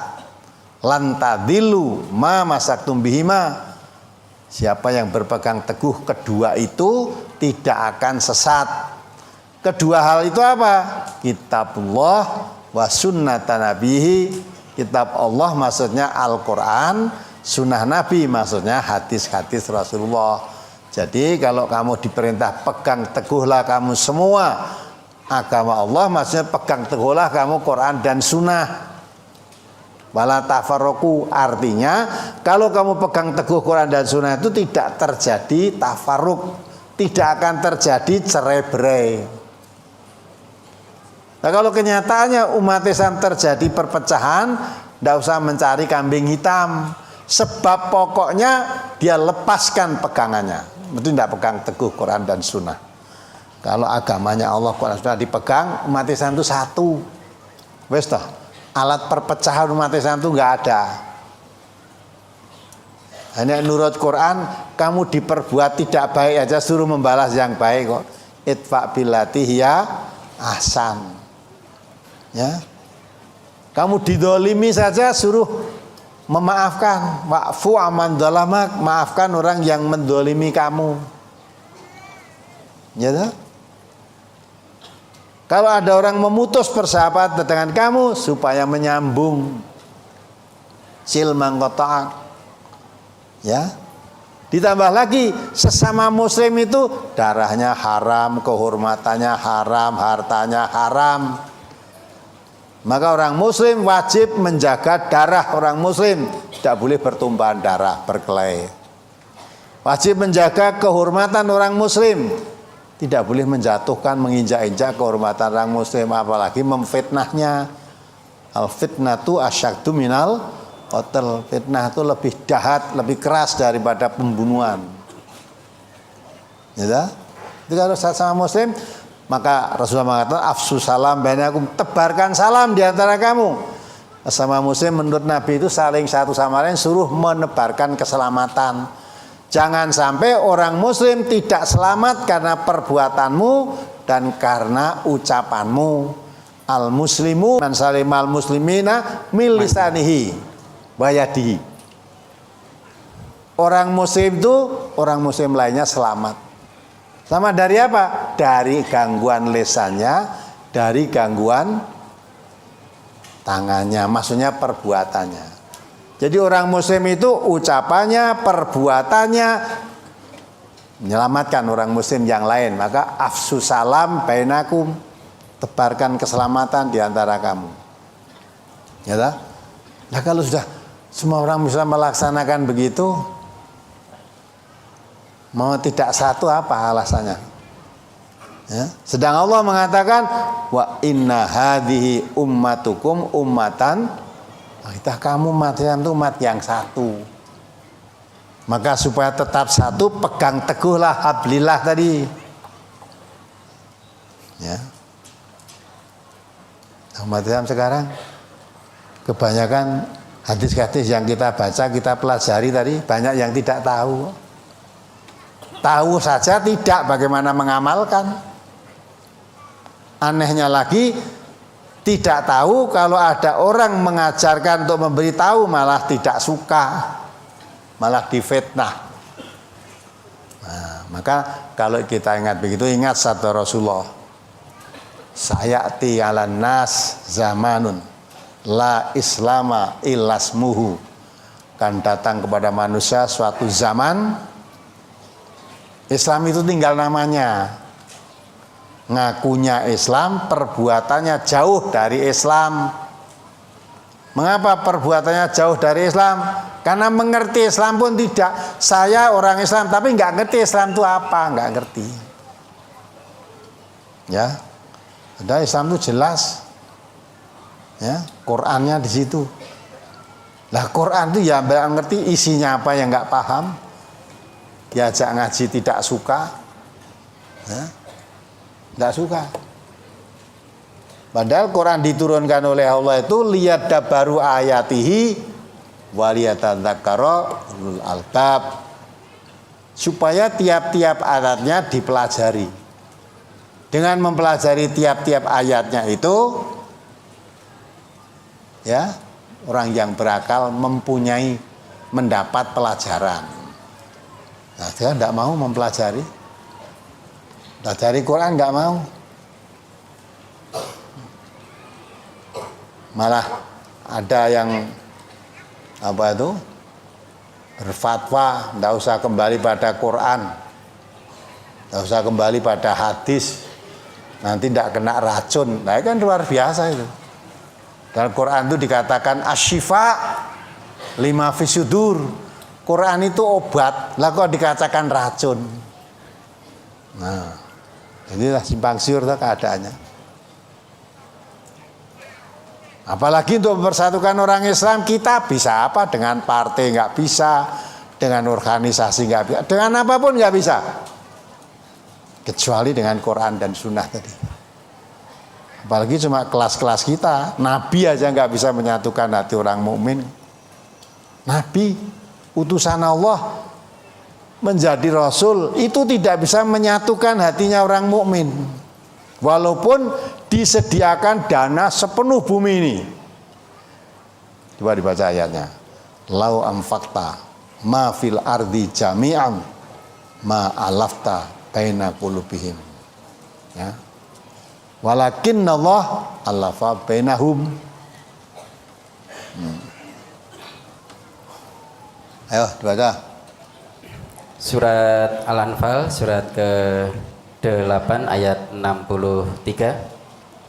Wa allafa baina qulubihim law anfaqta ma fil ardi jami'an ma allafta baina qulubihim walakinna Allah allafa bainahum innahu azizun hakim. Dan dia Allah yang mempersatukan hati mereka orang-orang yang beriman. Nah, Allah mensatukan hati orang-orang yang beriman. Terus, walaupun kamu menginfakkan semua kekayaan yang berada di bumi, niscaya kamu tidak dapat mempersatukan hati mereka. Tetapi Allah telah mempersatukan hati mereka. Sungguh Dia Maha Perkasa lagi Maha Bijaksana. ya kan? Sekalipun kamu membelanjakan seluruh kekayaan yang ada di bumi ini, kamu di sini kamu siapa? Nabi Muhammad.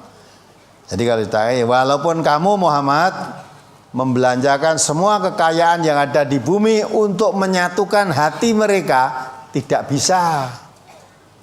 Tapi yang bisa menyatukan hati mereka adalah Allah. Dengan Islamlah hatinya akan satu.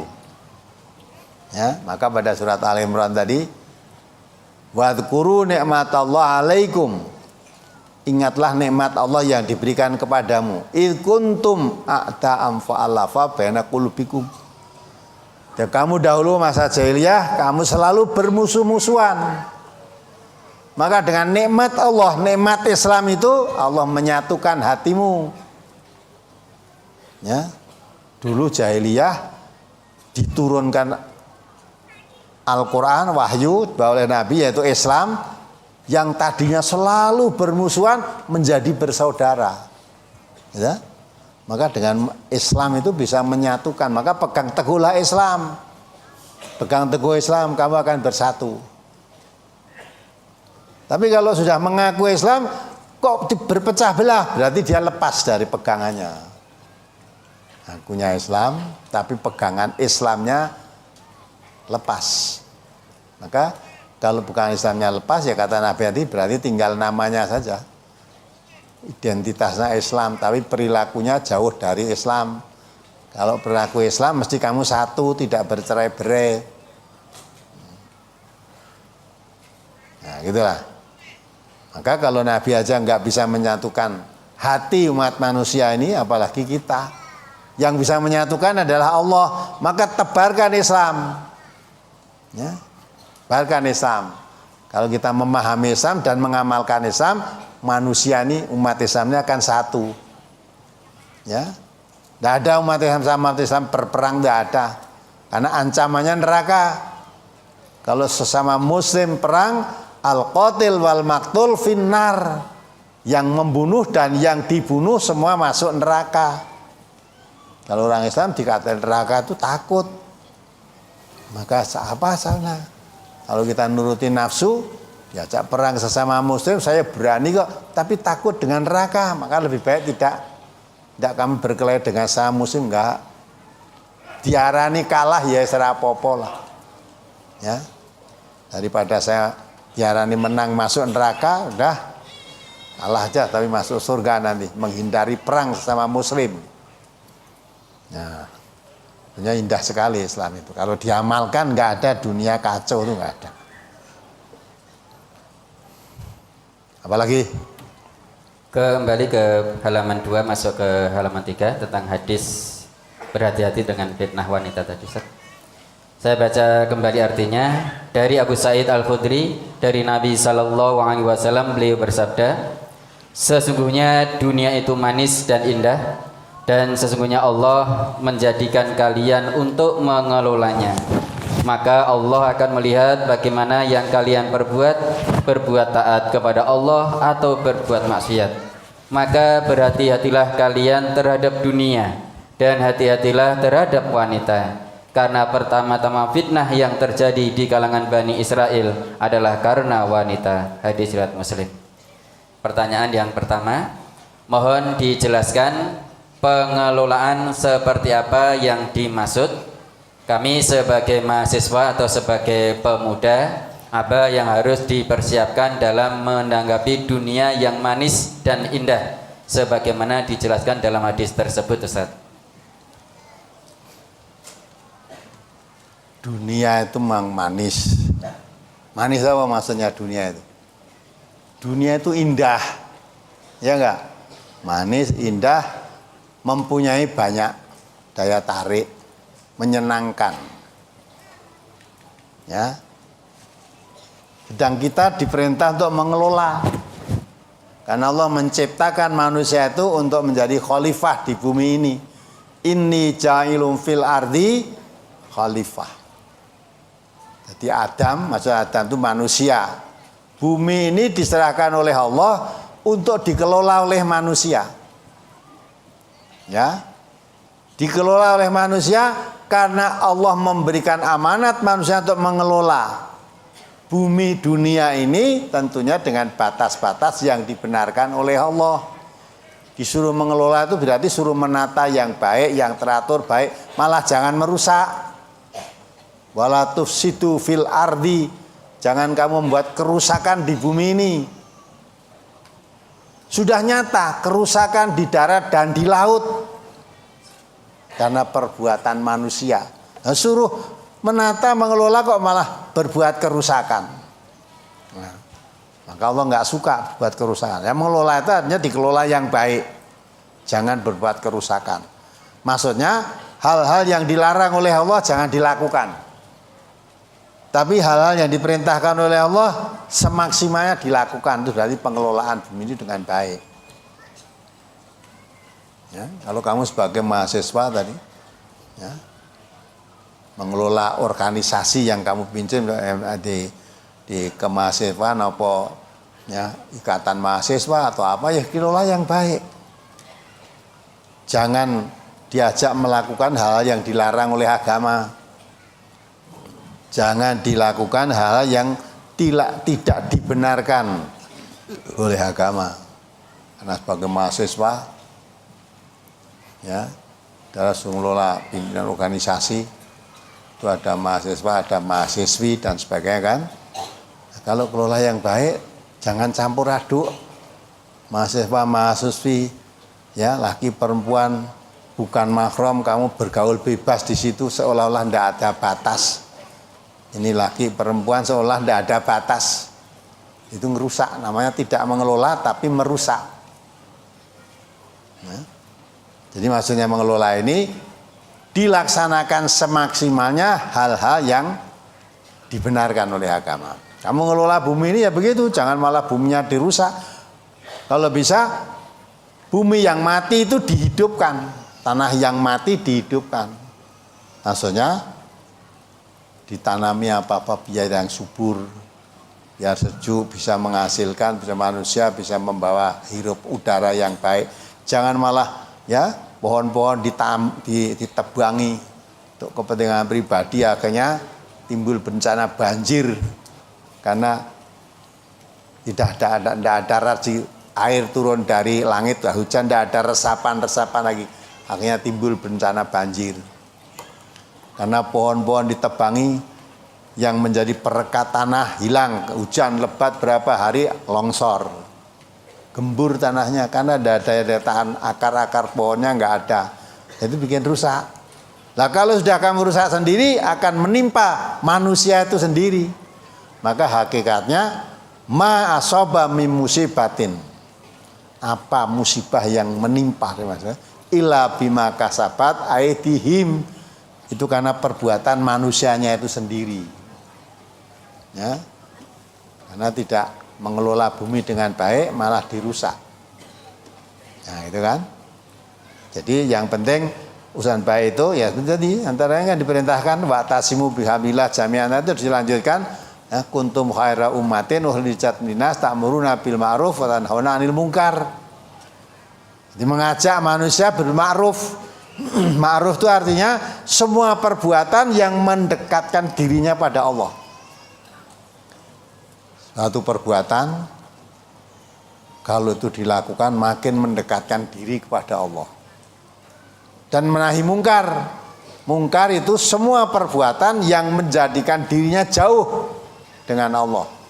Maka perintahkan berbuat baik, yaitu mendekatkan diri pada Allah, dan menghindari perbuatan-perbuatan yang menjadikan makin jauh dengan Allah.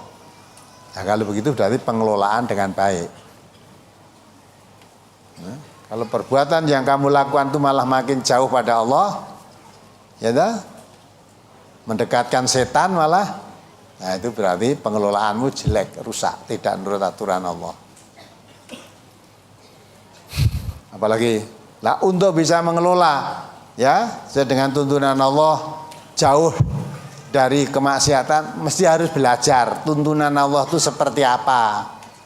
Kalau kamu mau ngatur menurut tuntunan Allah, menurut tuntunan Rasulullah, ya, tetapi tidak paham tuntunan Allah bagaimana, tuntunan Rasulullah bagaimana, tidak mau mengkaji, ya tidak akan paham.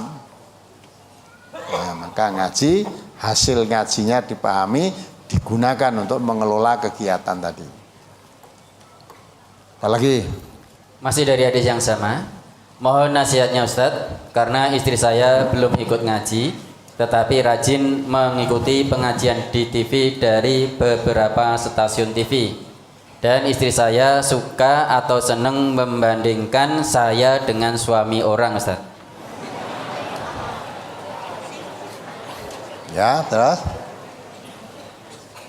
Mohon nasihatnya karena ini istrinya belum ikut ngaji, tetapi suka mengikuti pengajian di beberapa TV, tapi dia masih suka membandingkan suaminya dengan suami orang lain. Baik, apa toh? Banding-bandingkan dengan suami orang lain, yang paling baik itu suami saya, itu nggak apa-apa. Ya, jadi jangan bandingkan orang lain terus suaminya orang lain itu yang baik-baik, suami saya kok jelek sendiri. Salah. Tapi kalau bandingkan, wah yang paling baik itu suami saya, paling sabar, paling taat beragama, paling tanggung jawab pada keluarga, itu istri suami saya. Lah kok bisa membandingkan suami orang lain, itu bagaimana perbandingannya? Mestinya suaminya orang lain tadi yang tahu ya istrinya orang lain tadi. Kok kamu tahu suaminya orang lain? Nah, cara begitu itu cara yang tidak benar. Maka kamu sebagai suami, ar-rijal qawwamuna 'alan nisa, dituntun, diarahkan, jangan kamu sering begitu itu caramu. Membanding-bandingkan suami orang lain berarti suka melihat suaminya orang lain. Kurang mengamati suaminya sendiri, malah suka mengamati suaminya orang lain, itu nanti bisa kesetanan. Ya, kerasukan setan. Nah, kerasukan setan ya gitu itu. Malah akhirnya jatuh cinta pada suami orang lain, melihat suami orang lain tuh enengnya apik aja, bareng delok suaminya dhewe enengnya kurang elek. Nah itu namanya kerasukan setan. Jadi wong kesurupan setan itu ora kok deleming-deleming ndak. Nah, itu. Nasihati kamu sebagai pemimpin dari rumah tangga supaya mengerti, bisa berlaku bener, ya diajak ngaji. Apalagi nih suka banding-bandingkan ya dengan pengajian ini, kamu ukuran agama aja tidak tahu kok malah membandingkan. Akhirnya perbandingannya mana? Sing kira-kira dicocoki dengan hatinya, ya apik iki. Kalau ora cocok karo atine, iki ora apik. Jadi ukurannya bukan cocok dengan Quran dan Sunnah apa tidak. Yang baik itu yang cocok dengan saya. Yang tidak cocok dengan saya, walaupun dengan Quran dan Sunnah mungkin cocok bener, tapi nggak cocok dengan saya itu tidak baik. Ya, yang baik itu yang cocok dengan saya. Nah, itu kamu sebagai suami berkewajiban menuntun istrimu itu. Kamu yang punya suami kok saya suruh nasihati gimana? Apalagi yang tak nasihati nggak ada, terus piye coba? Apalagi? Halaman 9 masuk ke halaman 10 tentang khutbah Umar bin Khattab. Dari Umar bin Khattab bahwasanya ia berkata di dalam pidatonya, hitunglah diri kalian sebelum amal kalian dihitung oleh Allah, timbanglah amal kalian sebelum amal kalian ditimbang oleh Allah. Dan berhiaslah kalian untuk menyambut pertemuan agung pada hari kamu sekalian dihadapkan kepada Allah, dan tidak ada sesuatu pun dari kalian yang tersembunyi. Mohon penjelasan pada kalimat dan berhiaslah kalian untuk menyambut pertemuan agung pada hari kamu sekalian dihadapkan kepada Allah, dan tidak ada sesuatu pun dari kalian yang tersembunyi. Ustaz, maksudnya untuk menghadapi pertemuan agung itu tahu nggak? Menghadapi apa? Menghadap Allah nanti. Suruh berhias. Ya, hiasan yang paling baik itu menghadap Allah apa? Takwa. Fatazawwadu fa inna khair zati takwa. Ya. Ya, bertambahlah kamu, tambahlah. Sebaik-baik pertambahan kamu adalah bertambahnya takwa. Bertambah takwa kepada Allah itulah hiasan yang paling baik. Bukan berhias menghadap Allah terus nganggo gelang kalung sing gede. Ya, harus menghadap Allah nganggo gelang kalung gede. Terus dadan nganggo menghadap Allah kamu. Malah gelang kalungmu yang sering kamu pakai itu kalau menghadap Allah dilepasi oleh anak cucumu. Ya, dilepasi. Gelangnya katut we diduduk meneh. Kubure weh gelange rong dicopot gitu dah. Nah, maka berhias di situ maksudnya untuk menghadap Allah itu berhiaslah, persiapkan amal baik untuk menghadapnya dengan modal takwa tadi. Kalau kamu menjadi orang yang bertakwa di hadapan Allah, kamu ditempatkan pada posisi yang tinggi dan disiapkan oleh Allah surga. Karena Allah membuat surga itu uiddat lil muttaqin. Allah menjadikan surga disediakan untuk orang-orang yang bertakwa. Maka kalau kita menghadap Allah dengan takwa, surga tempatnya. Nah, gitu kan? Jadi berhias itu karena yang dibawa nanti kepada Allah itu amal. Jadi maksudnya berhias itu maksudnya perbanyaklah amal kebaikan untuk menghadap Allah nanti.